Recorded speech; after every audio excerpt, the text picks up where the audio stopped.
பெங்களூர் தேவனஹள்ளி பகுதியில் சூர்யா நகரில் ரோட்டை ஒட்டி ரோட்டு ஓரமாக குடிசெல்லாம் போட்டு வாழக்கூடிய நிறைய வீடுகள் இருக்குது. அதில் ஒரு குடும்பத்தில் 14 வயசான நிலான்ற ஒரு பெண் இருக்காங்க. இவங்க குடும்பத்துக்கு ஒரே பொண்ணு. கடந்த ஜூலை 16, 2026 வெள்ளிக்கிழமை நைட்டு நிலாவுடைய அம்மா 2 பேரும் வழக்கம் போல் வேலைக்கு போயிட்டு திரும்ப வீட்டுக்கு வர்றாங்க. ஆனால் வீட்டில் நிலா இல்லை. அவங்க எங்கே போனாங்க, அவங்களுக்கு என்னாச்சுன்னு எதுவும் தெரியல. அவங்க ஃப்ரெண்டுக்கெல்லாம் கால் பண்ணுறாங்க. அதே மாதிரி தெரிஞ்சவங்க சொந்தக்காரங்க வீடுன்னு எல்லா வீட்டுக்கும் போகிறாங்க. ஆனால் எங்கேயுமே நிலாவை காணோம். இப்படியே நைட் ஆகுது. நைட்டு 10, 11, 12 அப்படின்னு டைம் போயிட்டே இருக்குது. ஆனால் அப்போ கூட அவங்க போலீஸ்கிட்ட போயிட்டு இந்த மாதிரி என் மகளை காணோம் அப்படின்னு ஒரு கேஸ் ஃபைல் பண்ணவே கிடையாது. நமக்கு கிடைச்ச தகவல் படி நிலாவுடைய பேரண்ட்ஸ் போலீஸ்கிட்ட போகவே இல்லை. தன் மகள் வந்துடும் அப்படின்னு காத்துட்ருக்காங்க. அவங்க மனசுக்குள்ளே என்ன நினச்சாங்க, என்ன காரணத்துக்காண்டி அவங்க கேஸ் கொடுக்கல அப்படின்னு தெரியல. ஆனால் தன் மகள் வந்துடும்னு நம்பிக்கையோட காத்திருக்காங்க. இப்படியே டைம் போயிட்டே இருக்குது. காலையில் 5:30 மணி. நிலாவுடைய வீட்டுக்கு நிலா அவங்களாவே நடந்து வர்றாங்க. அப்போ நிலாவுடைய அம்மா அவங்கள பார்த்துட்டு உடனே தன் மகளை நோக்கி ஓடி போகிறாங்க. உனக்கு என்னாச்சு, எங்கே போயிருந்த, இவ்வளோ நேரம் எங்கே போயிட்டு வர்ற அப்படின்னு தன் மகளை அடித்து திட்டி கேட்க ஆரம்பிக்கிறாங்க. அப்போ நிலா அழுக ஆரம்பிக்கிறாங்க. அதை பார்த்த உடனே நிலாவுடைய அம்மாவும் பயந்து போகிறாங்க. ஏன்னா அவங்க மகள் அந்த மாதிரி அழுகிற ஆள் கிடையாது. அது மட்டும் இல்லாமல் அவங்க இருக்கிற நிலைமை பார்க்கும்போதும் நிலாவுடைய அம்மாவுக்கு கொஞ்சம் டவுட் வருது. உடனே நிலாவுடைய அம்மா கொஞ்சம் பொறுமையாக, நேற்று நைட்டு ஃபுல்லாக நீ எங்கே போயிருந்த, உனக்கு என்னாச்சு, ஏன் இந்த மாதிரி அழுகிற அப்படின்னு கேட்குறாங்க.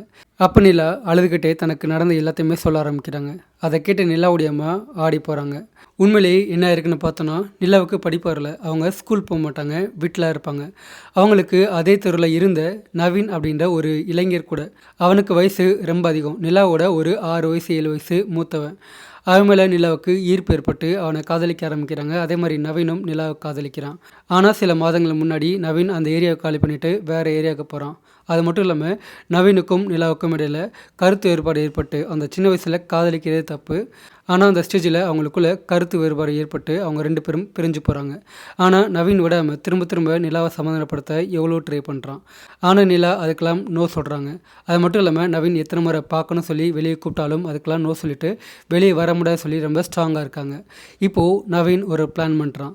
நவீனுக்கும் நிலாவுக்கும் தெரிஞ்ச 2 பேத்துக்கும் பொதுவான ஒரு பொண்ணு இருக்காங்க. அவங்க பேர் ரேணுகா, வயசு 30. அவங்களுக்கு கல்யாணமாகி கணவரை டிவோர்ஸ் பண்ணிவிட்டு தனியாக வாழ்ந்துட்டுருக்காங்க. அவங்களும் முன்னாடி இந்த நிலா எந்த ஏரியாவில் இருந்தாங்களோ அந்த ஏரியாவில் இருந்தாங்க. அவங்களும் இப்போது வேறு தெருக்கு வேறு ஏரியாவுக்கு வந்து மாறி போயிட்டாங்க. இப்போ நவீன் ரேணுகா கிட்ட உதவி கேட்குறான். ஆக்சுவலாக ரேணுகாவுக்கு நவீன் அதே மாதிரி நிலா இவங்க 2 பேருக்கு இடைப்பட்ட காதல் பற்றி நல்லா தெரியும். இப்போ நவீன் ரேணுகா கிட்ட போயிட்டு, நாங்கள் 2 பேரும் இந்த மாதிரி லவ் பண்ணிட்டு இருந்தோம்லக்கா, எங்களுக்கு இடையில் ஒரு சின்ன பிரச்சனை ஏற்பட்டுச்சு. நான் அவளை சமாதானப்படுத்த எவ்வளோ ட்ரை பண்ணேன். ஆனால் அவள் கண்டுக்கவே மாட்டேன்றா. அதே மாதிரி வெளியே எங்கேயாவது கூப்பிட்டு பேசலான்னு கூப்பிட்டா வர மாட்டேன்றா. நீங்கள் தான் எனக்கு கொஞ்சம் உதவி பண்ணணும். என்னால் அங்கே போய் அவகிட்ட நேரடியாக எதுவும் பேச முடியல. அதே மாதிரி வெளியும் கூப்பிட முடியல. அதனால் இந்த விஷயத்தில் நீங்கள் எனக்கு உதவி பண்ணுங்கள். அவளை ஏதாவது சொல்லி வெளியே கூப்பிட்டுவாங்க. நான் அங்கே வச்சு அவளை சமாதானப்படுத்திக்கிறேன், பேசிக்கிறேன். எங்கள் காதலுக்கு இந்த உதவி பண்ணுங்க அப்படின்னு ரேணுகா கிட்ட நவீன் உதவி கேட்குறான். அதுக்கு ரேணுகாவும் சரி சொல்கிறாங்க. 2 இளம் காதலர்களை அந்த வயசில் காதலிக்கிறதே தப்பு. அந்த காதலுக்கு ரேணுகா உதவி பண்ண முடிவு பண்ணுறாங்க. சரிடா, நான் கூட்டிகிட்டு வர்றேன் அப்படின்னு சொல்லிட்டு அந்த பிளான் படி கடந்த ஜூலை 17, 2026 ரேணுகா நேரடியாக நிலாவுடைய வீட்டுக்கு போகிறாங்க. நிலாவுடைய அப்பா அம்மா 2 பேரும் அப்போது வேலைக்கு போயிருக்காங்க. அவங்க மட்டும் வீட்டில் தனியாக இருக்காங்க. அவங்க போயிட்டு ரொம்ப கேஷுவலாக பேசுகிற மாதிரி பேசுகிறாங்க. நம்ம 2 பேரும் பார்த்து பேசி வெளியே போய் ரொம்ப நாள் ஆச்சு. அதனால் நம்ம 2 பேரும் சேர்ந்து வெளியே போகலாமா, கோவிலுக்கு போகலாமா, போயிட்டு சீக்கிரம் வந்துடலான்னு நிலா கிட்ட சொல்கிறாங்க. நிலாவுக்கும் ரேணுகானா ரொம்ப பிடிக்கும். அதே தெருவில் இருக்கும்போது அக்கா அக்கான்னு நிலா ரொம்ப பாசமாக பழகுவாங்க. ஸோ அந்த நம்பிக்கையில் சரிக்கா போகலாம் அப்படின்னு ரேணுகா கூட ஒன்றா சேர்ந்து நிலா கிளம்புறாங்க. 2 பேர் ஒன்றா சேர்ந்து டேரெக்டாக கோயிலுக்கு போகிறாங்க. அங்கே சாமியெல்லாம் கும்பிட்ட பின்னாடி அங்கே இருக்க கடையில் ஸ்நாக்ஸ்லாம் சாப்பிட்டுட்டு டீ எல்லாம் குடிச்சிட்டு அவங்க 2 பேர் உட்காந்துருக்காங்க. நிலா கேட்குறாங்க, வாங்கக்கா போகலாம் அப்படின்னு. அப்போ ரேணுகா, இருமா ஆட்டோ சொல்லியிருக்கேன் வந்துடும் சொல்கிறாங்க. நிலாவும் சரி சொல்லிட்டு உட்காந்துருக்காங்க. சரியாக கொஞ்சம் நேரம் கழித்து ரேணுகா சொன்னபடியே அங்கே ஒரு ஆட்டோ வருது. அந்த ஆட்டோவில் வர்றது யாருன்னு பார்த்தோன்னா இந்த நவீன். அதே மாதிரி அந்த ஆட்டோ ஓட்டிகிட்டு வர்றது வேங்கடரமணா அப்படின்ற அவனுடைய ஃப்ரெண்டு. இவங்க 2 பேரும் தான் அங்கே வர்றாங்க. அவங்கள பார்த்த உடனே நிலா கோவப்படுறாங்க. இவங்க எதுக்காக நீங்கள் வந்தாங்க அப்படின்னு அந்த ரேணுகா கிட்ட வந்து பேச ஆரம்பிக்கிறாங்க. அதுக்குள்ளேயே நவீன் அங்கே வந்து நிலா கிட்ட பேச ஆரம்பிக்கிறான். அவங்கக்கிட்ட கெஞ்சி, இந்த மாதிரி உங்ககிட்ட பேசுகிறேன், ரொம்ப நாளாக ட்ரை பண்ணிகிட்ருக்கேன், எனக்கு இப்போ தான் சான்ஸ் கிடச்சிருக்கு, கொஞ்ச நேரம் மட்டும் கொடு, நான் உன்னை எதுவும் பண்ண மாட்டேன், பேசிட்டு போகலாம் அப்படின்னு சொல்லிட்டு அவன் நிலா கிட்ட கெஞ்ச ஆரம்பிக்கிறான். பொதுவாக பெண்கள் மனசு வந்து டக்குன்னு மாறிடும். ஒரு ஆள் கெஞ்சினாங்கன்னா, அதுலேயும் தான் காதலிச்ச ஒரு ஆள் வந்து கெஞ்சினாங்கன்னா டக்குன்னு மாறிடுவாங்க. அதே மாதிரி தான் நவீன் கெஞ்சும்போது நிலாவும் மனசு மாறுறாங்க. இதுக்கடுத்து ரேணுகா என்ன பண்ணுறாங்க, நிலாவை நவீன் கையில் ஒப்படைச்சிட்டு இனிமேல் நீ பார்த்துக்கப்பா அப்படின்னு சொல்லிட்டு அவங்க அங்கேருந்து கிளம்பி தான் வீட்டுக்கு போயிடுறாங்க. இப்போ நவீன் என்ன பண்ணுறான், நிலாவை அந்த ஆட்டோவில் ஏற்றிக்கிட்டு அங்கேருந்து போக ஆரம்பிக்கிறான். அவங்க சிட்டிக்குள்ளே போகாமல் அவுட்டரில் போகிறாங்க. அப்படி போகும்போது நிலா கேட்குறாங்க, நீ எதுக்கு இந்த அவுட்டரில் போகிற, இதெல்லாம் வேண்டாம், டேரெக்டாக வீட்டுக்கு போ அப்படின்னு சொல்லும்போது, இல்லை எனக்கு கொஞ்சம் டைம் வேணும், அவங்ககிட்ட கொஞ்சம் பேசணும், ரொம்ப நாள் கழிச்சு பார்த்துருக்கோம் அப்படின்னு சொல்லிட்டு அவங்ககிட்ட பேசுறதுக்காண்டி கெஞ்சி கெஞ்சி அவங்கள ஒத்துக்க வைக்கிறான். அதுக்கு நிலாவும் சம்மதிக்கிறாங்க. ஆனால் அதுக்கடுத்த கொஞ்சம் நேரத்திலேயே நவீன் நிலாவை ஃபோர்ஸ் பண்ணி ஆட்டோக்குள்ளே வச்சு அவங்கள குடிக்க வச்சா அப்படின்னு சொல்லப்படுது. அவங்களுக்கு இதுக்கு முன்னாடி குடிக்கிற பழக்கம் இருக்கா இல்லையான்னு தெரியல. ஆனால் ஒரு ஆட்டோவில் ஃபோர்ஸ் பண்ணி அவங்கள குடிக்க வச்சா அப்படின்னு சொல்லப்படுது. நிலாவும் நிறையா குடித்ததுனால தன் நிலையை மறக்கிறாங்க. அவங்களால நிற்க முடியல, தெளிவாக பேச முடியல. இதுக்குள்ளே பார்த்தோன்னா நைட் ஆயிடுது. ஆனால் அப்போ கூட நிலா தெளிவாக ஒரு விஷயம் சொல்கிறாங்க, என்னை வீட்டில் இறக்கி விட்டுரு, நான் வீட்டுக்கு போகணும் அப்படி சொல்கிறாங்க. நவீனும் சரி சொல்லிட்டு வேங்கடரமனோட ஆட்டோ ஓட்டுறான். அவங்க கூட ஒன்றா சேர்ந்து டேரெக்டாக நிலாவுடைய வீட்டு பக்கத்தில் போகிறாங்க. ஆனால் வீட்டுக்கு போல் வீட்டு பக்கத்தில் கொஞ்சம் தள்ளி போகிறாங்க.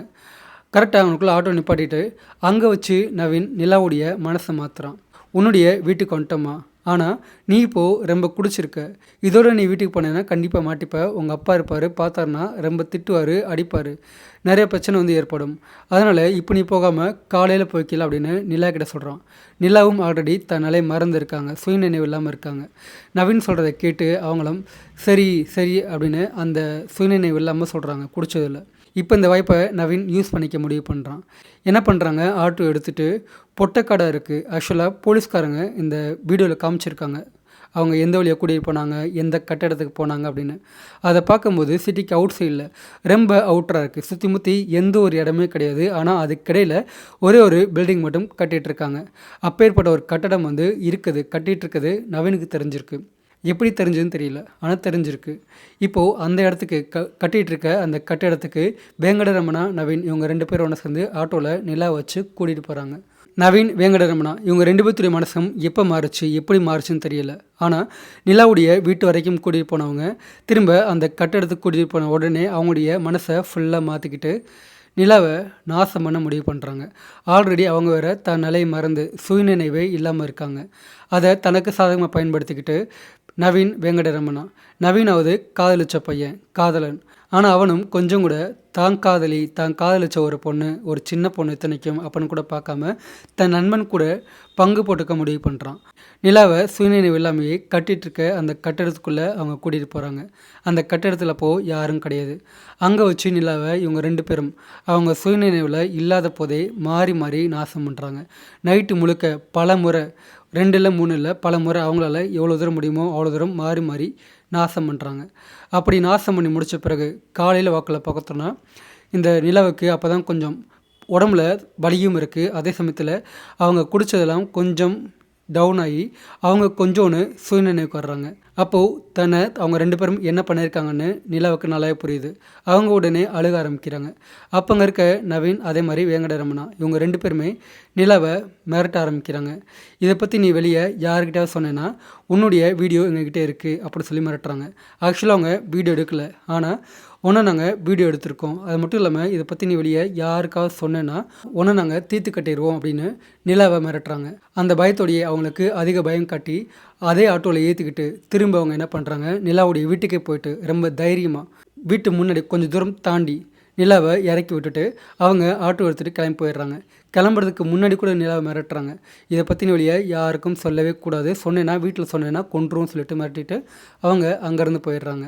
இப்போ நிலா எதுவுமே வீட்டில் சொல்லக்கூடாது அப்படின்ற ஒரு மனசோடு தான் அவங்க தன் வீட்டுக்கு முடியாமே நடந்து போகிறாங்க. ஆனால் அவங்க வீட்டில் அவங்க அம்மா கேட்கவுமே நிலாவால் தனக்கு நடந்த எதையுமே சொல்லாமல் இருக்க முடியல. அவங்க அழுதுகிட்டே எல்லாத்தையுமே தெளிவாக சொல்லிடுறாங்க. இதை கேட்ட உடனே நிலாவுடைய அம்மாவும் ஆடி போகிறாங்க. உடனே தன் மகளை அழைச்சிட்டு அங்கே இருக்க மகளிர் காவல் நிலையத்துக்கு போயிட்டு நடந்த எல்லாத்தையுமே தெளிவாக தன் மகளை வச்சே சொல்ல வைக்கிறாங்க. நிலாவும் எல்லாத்தையுமே தெளிவாக சொல்கிறாங்க. இதை கேட்ட போலீஸ்காரங்க டைரெக்டாக ஃபஸ்ட்டு கூட்டிகிட்டு போன ரேணுகான்ற அந்த பொண்ணு இருக்காங்க இல்லையா, அவங்க வீட்டுக்கு போகிறாங்க. அவங்களுக்கு ஆக்சுவலாக இதை பற்றி எதுவும் தெரியாது. அந்த கோவிலில் கையில் ஒப்படைச்ச வரைக்கும் தான் ரேணுகாவுக்கு தெரியும். ஆனால் அதுக்கடுத்து அவங்க 2 பேரும் கூட்டிகிட்டு போய் சரக்கு ஊற்றி விட்டு அந்த மாதிரி நாசம் பண்ணது எதுவுமே ரேணுகாவுக்கு தெரியாது. அவங்க ஒரு உதவி பண்ணுறன்ற பேரில் நினச்சி பண்ணாங்க. ஆனால் இப்போ அது அவங்களுக்கு வினயமாயிருச்சு. இப்போ போலீஸ் ஃபஸ்ட்டு ரேணுகாவை கைது பண்ணுறாங்க. ஏன்னா அவங்க தான் வீட்டிலேருந்து நிலாவை கூட்டிகிட்டு போயிருக்காங்க, அவங்க கையில் ஒப்படைச்சிருக்காங்க. அதனால் அவங்கள கைது பண்ணுறாங்க. அதுக்கடுத்து இந்த நவீன் அதே மாதிரி வேங்கடரமணா இவங்க 2 பேர்த்தையுமே ஃபோன் லொக்கேஷனை வச்சு ரேணுகா கிட்ட அவங்க 2 பேர்த்துடைய ஃபோன் நம்பரும் இருக்குது. அந்த ஃபோன் நம்பரை வச்சு அவங்க 2 பேரும் எங்கே இருக்காங்க அப்படின்னு கண்டுபிடிச்சி டேரெக்டாக அவங்க வீட்டுக்கு வந்து போகிறாங்க.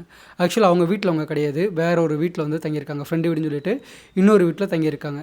அந்த வீட்டுக்கு போய் நவீன் வேங்கடரமணா இவங்க 2 பேர்த்தையுமே கைது பண்ணுறாங்க. 3 பேர்த்தையுமே என்கொயரி பண்ணும்போது அவங்க 3 பேரும் நடந்த எல்லாத்தையுமே தெளிவாக சொல்லிடுறாங்க.